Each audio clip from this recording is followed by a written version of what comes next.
Dentro de los programas que estamos dedicando a diferentes academias, hemos realizado uno dedicado a la Real Academia Española con su director, el profesor don Darío Villanueva.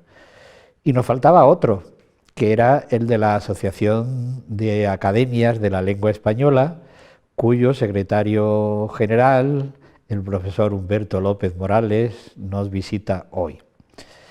La asociación está muy ligada o pertenece al núcleo de Asociación de Academias y que realmente tiene su sede aquí en Madrid, en la sede de la Real Academia Española. Y hoy vamos a hablar con don Humberto López Morales de cuál es la labor de esta asociación. En primer lugar, bienvenido, profesor López Morales. Bien hallado. El profesor López Morales es catedrático de la Universidad de Puerto Rico, pertenece a esa Academia de la Lengua de Puerto Rico y que desde hace ya bastantes años ocupa la Secretaría General de esta Asociación de Academias. Profesor, ¿cuál es la labor fundamental de este conglomerado? Efectivamente. Bueno, la intención no partió realmente de la Academia Española, sino que partió fundamentalmente de una academia que es la mexicana. Ellos tenían entonces una idea muy clara, que después comprendimos que verdaderamente era así como debíamos haber trabajado, que las academias estaban todas muy por su lado, haciendo cosas unas así, otras allá, etcétera, y que sería estupendo pues hacer una relación conjunta para que todo el mundo trabajase. Fue en México en el año 1951, exactamente, patrocinado por el presidente mexicano de entonces, Miguel Alemán. Fue algo verdaderamente muy, bueno, yo no estaba allí para verlo, evidentemente, pero después que he visto cosas y que he leído cosas, me he quedado muy emocionado de ver cómo aquella gente, con una estupenda gana de hacer cosas bien hechas y de aprovechar aquellas circunstancias que daba la vida para que las academias se pudieran reunir entre ellas, pues aquello fue una cosa muy bonita y muy interesante. Después ya las cosas fueron mejorando, como siempre sucede, evidentemente, pero aquel inicio fue un inicio verdaderamente conmovedor en muchos sentidos. Y la función fundamental de todas las academias, incluidas la de Madrid, la Real Academia, cuya ejerce la presidencia de la asociación, pero fundamentalmente es velar por la unidad del idioma y velar también por el buen uso del idioma, ¿verdad? Eso es algo absolutamente fundamental. No es lo único, ciertamente, pero es, desde luego, lo más importante de todo. Porque, desde luego, no se puede pensar en que una academia por aquí y otra por allá puedan hacer cosas conjuntas. Eso es una utopía que no es posible. Por lo tanto, lo primero que hay que hacer es unirlas. Y eso fue lo que se hizo. No necesariamente en ese primer congreso, pero ese primer congreso fue ya la etapa inicial. Cuando se hace el segundo congreso, que se hace ya en España, pues entonces efectivamente ahí es cuando las academias se unen y empiezan a actuar, desde luego, ya en consecuencia. Además hay un hecho significativo, puesto que está unido a la realidad política de entonces, es que en el año 1951 las relaciones de España con México no eran muy buenas, por decirlo de alguna manera, debido a que allí había muchos republicanos y el sistema franquista realmente parecía que no estaba bien visto, ¿no?, esas relaciones con México. Afortunadamente eso se deshizo, el segundo congreso ya se realizó aquí en España y desde entonces la unión ha resultado tener muy buenos frutos, ¿no? A pesar de los pesares, porque como muy bien dice usted, efectivamente la Academia Española no tuvo presencia en absoluto porque el gobierno de Franco prohibió totalmente a los académicos que viajaran a México para esto. Y claro, ese es un primer momento que a uno le sorprende y a uno le parece que será tremendo y fundamental para el próximo camino del encuentro, etcétera, etcétera. Pero sin embargo no fue así. O sea que cuando se hizo el primer congreso, que se hizo ya aquí en la Academia Española, aquello fue miel sobre hojuelas y ahí empezó realmente una especie de amor especial, ¿verdad?, entre todas las academias. Es que es lógico, puesto que si tenemos una lengua común, pues aunque haya diversidad de manifestaciones lingüísticas, ni que decir tiene que en el Río de la Plata, Argentina, no se habla igual que en México, o en México igual que en Valladolid. Pero eso es una riqueza de la lengua española, que es pero muy rica en sus diversas variedades lingüísticas, ¿no? Eso es verdad, muy cierto. Lo más importante de todos es que a pesar de que claro que hay esos pequeños desvíos de la norma general, etcétera, etcétera, todos nos entendemos estupendamente bien. Que puede que haya una palabra que nos suene raro, basta decir eso, ¿qué significa eso? Tal, tal, y ya está. Y se sigue adelante sin ningún tipo de problema. La trayectoria de las academias en cada uno de los países viene fundamentalmente después de la independencia. La primera fue ¿Cuál fue la primera la primera academia que se fundó? Bueno, la que se fundaron desde luego antes, pero si estamos hablando ahora de cuándo se inicia la cosa compacta de todas las academias, ¿verdad? Pues se hace naturalmente cuando la Academia Española empieza a ir entrando en los lugares hispanoamericanos, en los países, etcétera, etcétera, conquistando gente, naturalmente, que estaban ya plenamente convencidos de que eso es lo que había que hacer, y efectivamente con la aquiescencia de la Academia Española, que fue incorporando a hispanoamericanos muy importantes, como todos sabemos, pues ahí eso fue naturalmente lo más importante que se hizo en ese momento. Pues dejando aparte ya una perspectiva histórica, centrémonos en cuál es la función de las academias. Y realmente lo que sí es cierto que la trayectoria del uso y la buena guía de la lengua española, habría que distinguir dos periodos, donde era la Real Academia Española la que ponía orden y limpiaba y fijaba y daba esplendor, y una segunda etapa de no hace mucho, donde ya se hace todo conjuntamente. Y eso es muy importante, puesto que en España son 40 millones frente al resto, se llega ya casi a 500 millones, donde la normativa académica viene a través de la unión que hace la fuerza de todas las academias. Y yo creo que, si no me equivoco, empezó por la ortografía. ¿Qué sucedió en el terreno de la ortografía para que hubiese... La realidad es que mucha gente de los que intervinieron de primera mano en las academias americanas estaban pero súper convencidos de que desde luego en la unión estaba la fuerza y que la Academia Española podía decir A y después en otro lugar podía decir B, etcétera, y que sí no se llegaba a ninguna parte. Y desde luego trabajaron con mucho tesón y por supuesto con muchas ganas de buscar la unidad. Y eso lo consiguieron gracias a que la Academia Española bajó un poco lo que tenía que bajar y empezó a llevar gente muy importante de América, de Hispanoamérica, y ponerlos allí en sus listas. Eso fue algo muy importante, fundamental.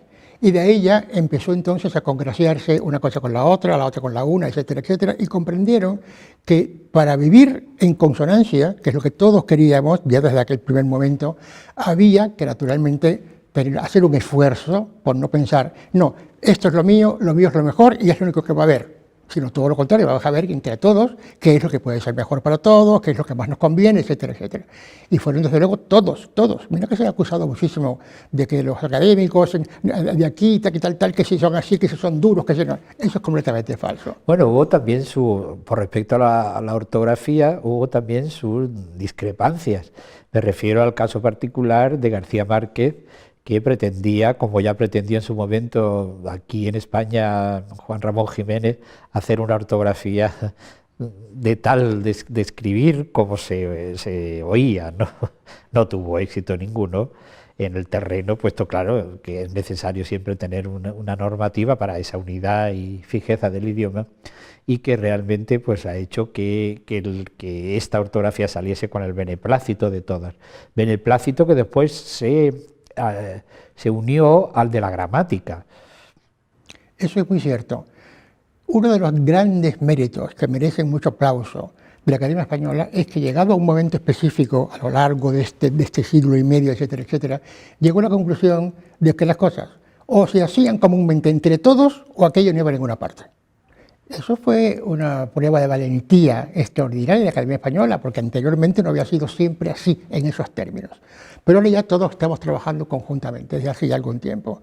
De manera que ahora no hay el menor problema de que, ¿qué cosa tan rara? Si la Academia Española dice que esto es blanco y después viene la otra y dice que es negro, ¿qué es esto? Eso ya es absolutamente imposible. Hay mucho trabajo, por supuesto, hay mucha buena voluntad por parte de todo el mundo y sabemos todos, que no es posible tener, por supuesto, varias cosas por aquí, otras tantas por allá, etcétera. No. Si queremos ser serios e ir adelante, como sí queremos, pues vale la colaboración de todos nosotros. Y el que tenga que decir, hombre, sí, efectivamente, eso no lo hablamos nosotros, pero sin embargo entendemos. O sea, no hay que poner trabas donde no hacen falta. Sí, y entonces, ortografía, gramática, unidos todos. Un tercer factor que es el diccionario. Digo el diccionario general. Me referiré después a los otros diccionarios, las otras tipologías. ¿Qué se ha logrado a través de este trabajo de la Asociación de Academias? Introducir la 23ª edición del diccionario del español, ya no se llama de la RAE, sino de la lengua española. El DELE se va a llamar de ahora en adelante. Muy bien, pues en realidad la cosa ha tenido sus puntos estupendos, sus puntos más o menos álgidos, etcétera, pero todo eso ha llegado a la unión de todo el mundo, porque todo el mundo quiere evidentemente lo que sea. Ahora, que todos esos términos tengan y puedan ir al diccionario mayor es una locura que no ha pensado nadie, evidentemente, porque sería algo, es posible que una palabra que se utilice en un país o en una parte de un país vaya a estar en ese diccionario mayor. No, para eso está el diccionario de americanismos. No había ninguno. Había efectivamente muchos deseos, muchos buenos motivos, y creemos, porque tenemos, que tal. Pero en realidad, hasta que no empezamos a trabajar en nuestro diccionario de hispanismo en general, pues aquello no fue adelante. Es decir, que el diccionario general se ha limpiado de muchos americanismos que no tenían mucha vigencia en la actualidad, el diccionario general. Y aparte de todo eso, y se han introducido, ni que decir tiene, americanismos, voces nuevas, se ha realizado, y eso bajo la dirección de Humberto López Morales, el diccionario de americanismos, que es un diccionario no solamente útil, sino utilísimo para ver aspectos de que son argentinismos o mexicanismos o cualquier tipo de manifestación. Claro. Ese diccionario ha sido muy importante, ¿no? Sí, yo creo que sí. Pero desde luego la Academia Española ha tenido el cuidado de decir, bueno, vamos a poner un límite. Es decir, pues entonces aquellos términos que se usen, ¿verdad?, en 3 países americanos o en más de 3, van al diccionario mayor. Pero claro, si solamente se maneja ese término en un país o en una parte de un país o en 2, pues evidentemente eso sería ya tener un diccionario verdaderamente pues mastodóntico, y eso no es lo que queremos. Y por eso vimos que era completamente necesario hacer un diccionario de americanismos, donde todas esas cosas sí podían ir evidentemente, podían y tenían que ir.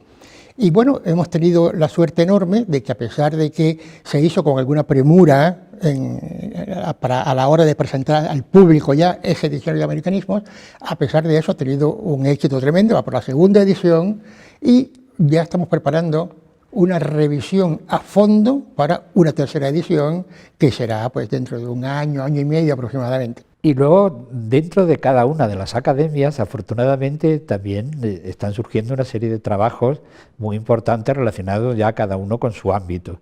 Diccionario de mexicanismos, diccionario de argentinismos, me parece, sí, en fin, sí. De chilenismos. Eso es, y que están haciendo también el modo, unas peculiaridades recogidas en estos diccionarios de cada uno. Y además, no solamente los diccionarios específicos de cada zona, sino también tienen sus boletines, ¿no?, sus publicaciones, tanto la Academia Norteamericana de la Lengua Española, de la cual yo también me honro en ser académico correspondiente, como usted, pues tienen sus glosas, ¿no?, su revista, también tienen una revista digital, la Academia Argentina, es decir, que están también produciendo una serie de trabajos de investigación sobre los modos específicos de hablar en estas zonas. Hombre, sí, y además algo muy necesario, efectivamente. Yo creo que no hay una sola academia que no tenga su diccionario según pudieran haber trabajado con el elemento de que disponían. Pero en general eso ha sido así, y eso es estupendo, porque que las academias, aunque sean lejanas, pobres, etcétera, con muchos problemas económicos y de todo tipo, que esas academias se esfuercen por hacer un pequeño diccionario regional, eso es para aplaudirla, pero desde luego sin die, porque es un esfuerzo verdaderamente muy grande. Y a nosotros nos viene como anillo al dedo, que duda cabe, porque no es lo mismo no saber qué está pasando en el lugar X, a decir así, mira, acá hay un diccionario que nos han enviado donde dice estas palabras y tal.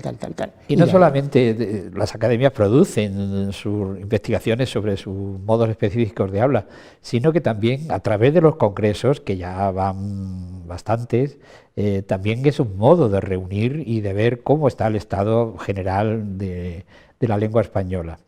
Los congresos que estamos haciendo, que se han hecho desde hace mucho tiempo ya, son fundamentales. Son magníficos porque en la unión está la fuerza. Eso parece que se dice como una tontería, pero no lo es una verdad como un templo.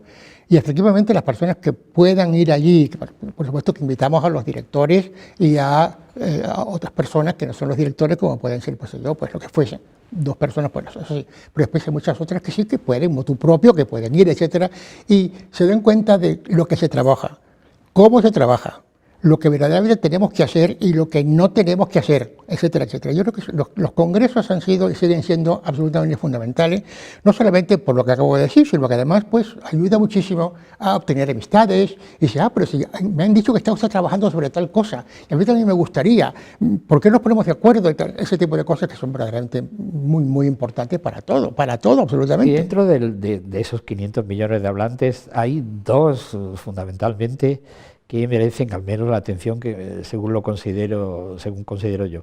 Uno es el español en Estados Unidos, que va a tener una fuerza importantísima dentro de nada, casi 50 millones, mucho más que España, ¿no? Y la segunda, la de la nueva creación de la Academia Guineana de la Lengua Española. ¿Cómo está ese proceso? Bueno, vamos a empezar al final.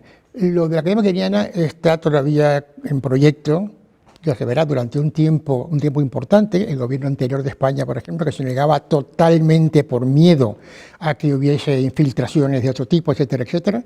Pero parece que el gobierno actual sí está dando libre paso y las cosas van marchando adecuadamente. No creo que este año pueda llegar a hacerse nada importante, pero el año próximo sí, sin duda alguna. Ellos también mandan 2 o 3 representantes a nuestros congresos. Y por supuesto, de ahora todos estamos completamente decididos a que efectivamente esta academia viva. ¿Y el español en Estados Unidos? Bueno, yo creo que eso es algo imparable. Imparable. Dentro de muy poco tiempo, los Estados Unidos tendrán el mayor número de hispanohablantes de todos, incluyendo México. Ya están ahí cercanos, acercándose cada vez más. Pero aquello es que no pasa, o sea que uno ve, por ejemplo, cuando se hacen algunas investigaciones y demás, uno ve cómo están los estudios de primaria y de secundaria del español en los Estados Unidos y uno se queda absolutamente atónito, porque desde luego nada más, ni el francés, ni el alemán, nada, ninguna lengua extranjera puede competir con el español ahora mismo en los Estados Unidos. Y seguramente si vamos a analizar otras partes de Europa, vamos a encontrarnos con algo parecido. Pues hemos trazado unas líneas, no todas, ni qué decir tiene, pero sí las más importantes y significativas de la Asociación de Academias de la Lengua Española, bajo la presidencia de don Darío Villanueva y la Secretaría General de don Humberto López Morales, para ver que realmente nuestra lengua es muy rica, pero es una. Muchas gracias, profesor López Morales, por estar con nosotros. Muchas gracias a ustedes por la invitación.